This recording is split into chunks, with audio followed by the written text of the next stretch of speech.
네, 안녕하세요. 착하고 충성된 종이 되고 싶은 성도입니다. 구독과 좋아요, 댓글 부탁드립니다. 자, 이번 영상은 집값이 언제 내릴까? 그리고 집값이 왜 올라갈까에 대한 영상입니다. 네, 앞에서 이제 아파트에 대해서, 이제 아파트 장점에 대해서 설명을 했어요. 이 아파트가 왜 좋은지, 그리고 왜 사람들이 아파트를 선호하는지에 대해서 얘기를 했습니다. 그런데 아파트를 사람들이 뭐 이렇게 좋은 걸 아는데 이 아파트 값을 사고 싶어요. 근데 값이 계속 올라가죠. 왜 올라갈까? 그거에 대한 어떤 아주 간단한 그냥 기본적인 경제 원리에 대해서 설명을 드리도록 할게요. 자, 그것을 설명하기 전에 수요 공급 곡선에 대해서 우리가 대충 알고 있어야 돼요. 저는 이제 경제 전공을 하지 않았어요. 네, 대충만 봐도 근데 이해하겠더라고요. 진짜 경제학에서도 기본 중에 기본이고, 진짜 이거는 초등학생한테 설명해도 이해할 만한 것을 어떤 사람들은 인정하지 않아요. 어떤 사람들. 네, 그렇습니다. 네. 자, 수요 공급 곡선. 수요 공급 곡선이 어떻게 생겼느냐? 이렇게 생겼습니다.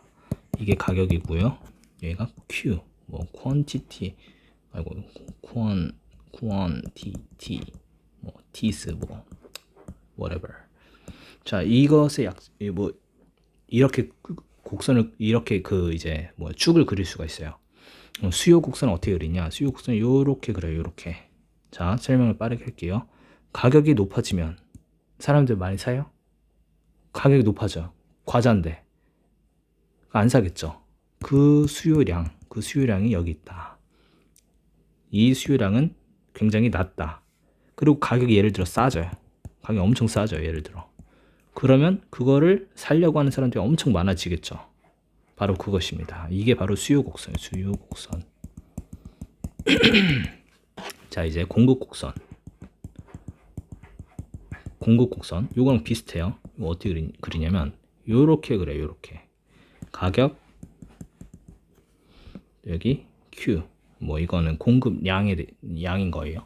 자, 가격이 예를 들어 엄청 싸요. 엄청 싸. 그럼 이거 사람들이 공급을 하려고 할까요? 과자로 인해서 뭐 가격 좀 비싸게 팔고 싶은데 근데 막 너무 싸. 가격이 너무 싸. 이거 왜 사람들이 공급을 하겠어요? 그죠? 당연하죠. 그 공급량이 적겠죠. 반대로 이제 가격이 엄청 비싸져요. 그럼 그거를 어떻게 해서든 제공을 하려고 하겠죠. 그래서 그 공급량이 늘어납니다. 이게 가장 기본적인 공급 곡선이에요. 자, 이 두 개를 합쳐 볼게요. 이 두 개를 합치기 전에 살짝 얘기를 해줄게요. 어떤 걸 얘기하려고 하냐면, 그러면 이 수요 곡선이 여기서 좀 더 응용을 해볼게요. 만약 수요량이 작아지면 어떻게 될까? 수요량이 작아지는 걸 어떻게 표시하냐면 이렇게 이쪽으로 가요. 이쪽으로 이동을 해. 그리고 수요량이 많아지면 이쪽으로 이동을 해요. 그걸 알고 계시면 되고,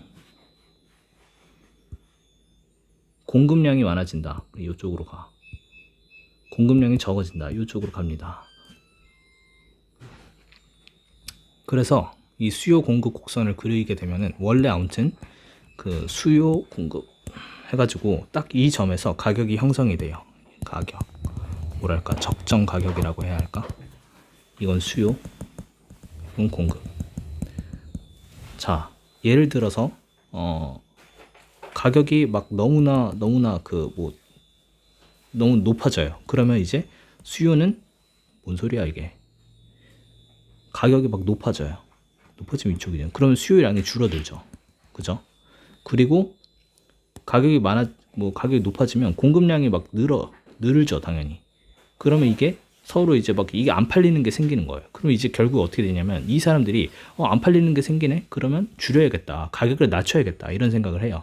가격을 낮춰요. 그럼 이 점에서 나 이 정도면 살려고 하는 사람들이 한 이만큼 있고 이 가격에서 팔려고 하는 사람들이 이만큼 있어요. 딱 맞아가지고 딱 이때 적정 가격이 형성이 되는 거예요. 자, 근데 이제 어떤 일이 일어났느냐?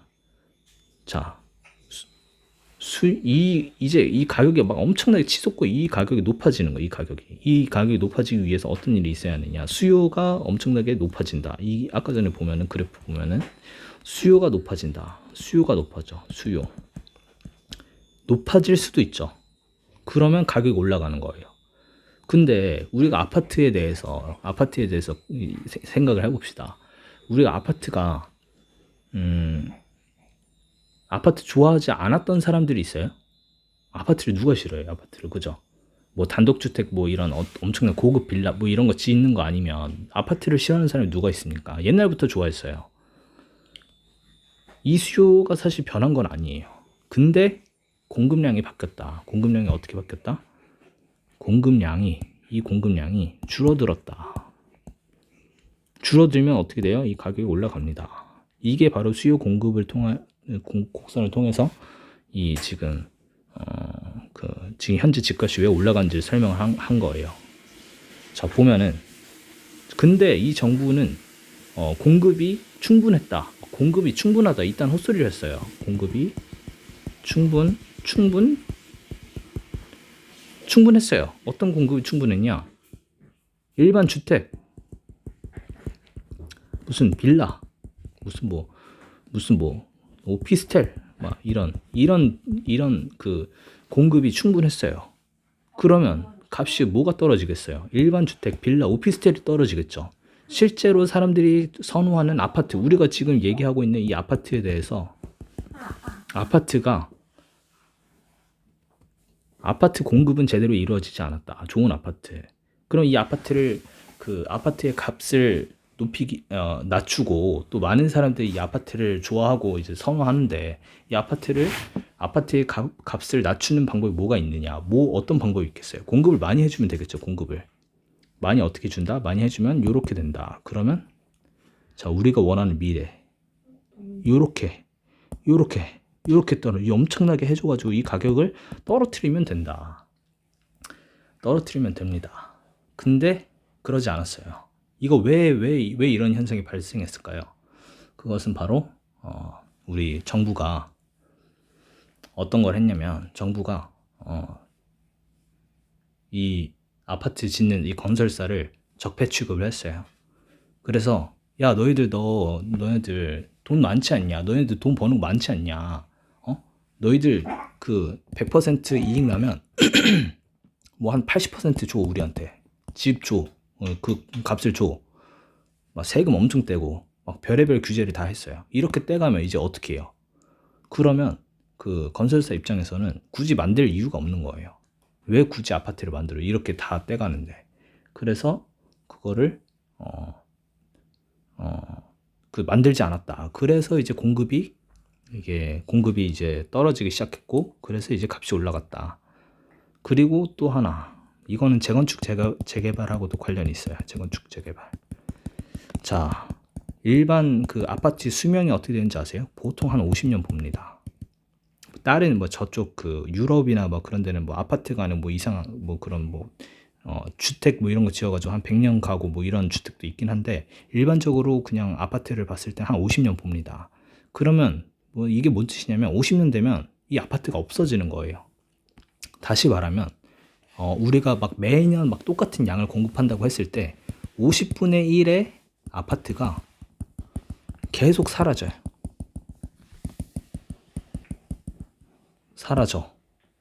그러면 우리는 어떻게 하냐면 계속 원래는 계속 50분의 1씩 만들어줘야 돼. 근데 그것을 누가 막았느냐? 저 성폭행범 한 분, 시장분 한 분, 그분이 재건축 재개발을 엄청 막았어요. 그래서 결국에 이사단이 났다. 그래서 공급량이 충분하지 않았고 결국에 값이 이렇게 치솟았다.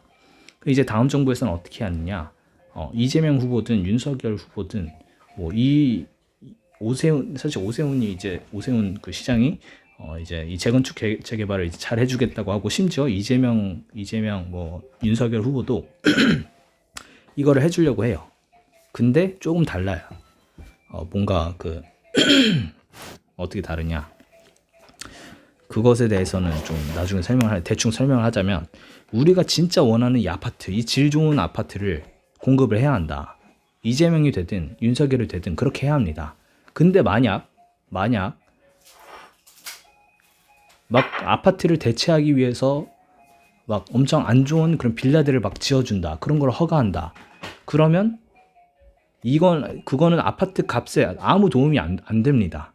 오히려 이 일반 주택, 빌라, 오피스텔 이런 것들의 가격만 점점 더 떨어뜨릴 거예요. 이 오피스텔은 살짝 예외긴 한데 아무튼 계속 떨어뜨릴 거예요. 오히려 아파트만 계속 집값이 상승합니다. 그래서 질 좋은 아파트를 만들어줘야 한다. 질 좋은 아파트라는 게 중요합니다.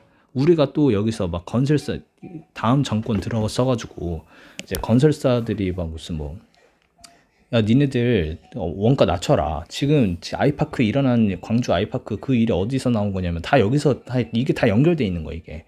광주 아이파크한테 너네들 그 분양가 이 정도 해가지고 분양가 상한제 때려가지고 엄청나게 낮은 뭐 그냥 낮은 가격으로 해줘 이제 하다 보니까 이제 아이파크에서 그거를 그렇게 이제 싼 가격에 맞추기 위해서 막 인력도 줄이고 무슨 막 여기 철근 들어가야 하는데 철근 하나 둘씩 빼고 하나 둘이 아니죠, 엄청 많이 뺐죠.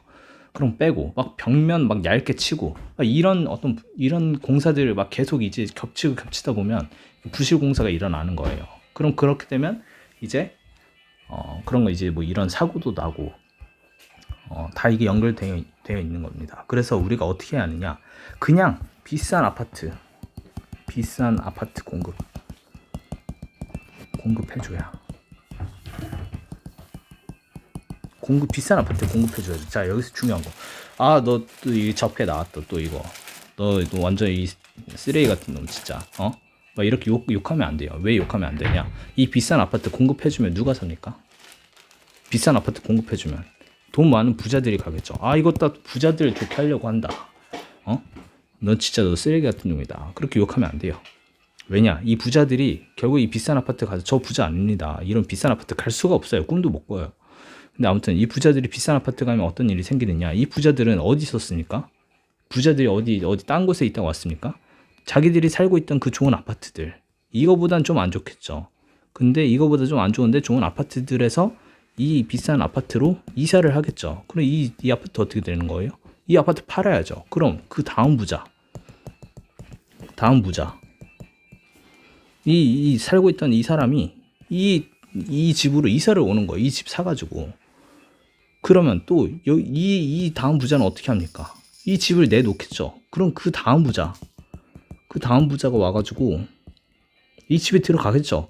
이렇게 쭉쭉쭉 가다 보면은 거의 이게 실제로는 엄청 비싼 고급 아파트를 공급을 했지만 실제로 혜택을 보는 거는 이 부자도 혜택을 보고 다음 부자도 혜택을 보고 이 다음 부자도 혜택을 보고 쭉쭉쭉 내려가서 좀 잘 못 사는 사람들, 뭐 돈이 없는 사람들, 뭐라 그래? 뭐 돈 없는 사람들, 가난한 사람들도 이제 꿈을 꿀 수 있는 거예요. 잠깐 이 다음 차례 이제 나도 이제 좀 괜찮은 아파트 가겠는데 이런 생각을 하게 되는 겁니다. 우리가 좋은 아파트 만드는 거를 비싼 아파트 만드는 거를 장려해야 돼. 우리 격려하고 칭찬해 줘야 돼. 우리가 그거를 기억을 하고 있어야 합니다.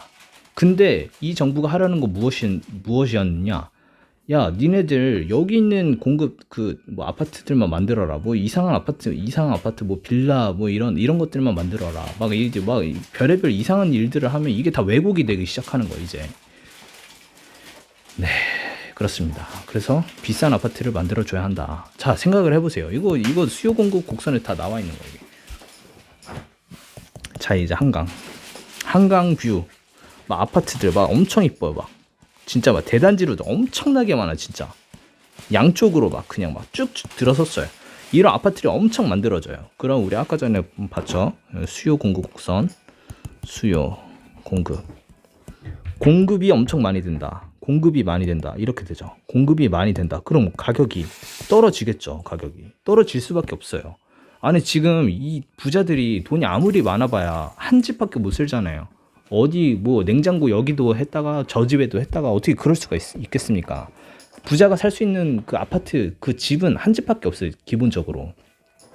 그렇기 때문에 우리가 만약 그 사람들이 결국에 뭐 집을 예를 두 채를 가졌어. 그럼 그 집에 전세나 월세 내줘야 하잖아요. 그 전세나 월세를 누가 들어갑니까? 우리 같은 서민들이 들어가는 겁니다. 그렇기 때문에 좋은 집을 지어줘라. 차라리 비싼 집이라도 괜찮아요. 그거를 알고 있어야 한다. 자, 이상입니다. 뭐 코멘트 할 것이 있거나 뭐 궁금한 점, 고쳤으면 하는 점, 다뤘으면 하는 내용 있으면 댓글로 남겨주시면 제가 답변을 드리거나 영상 제작을 하도록 하겠습니다. 감사합니다.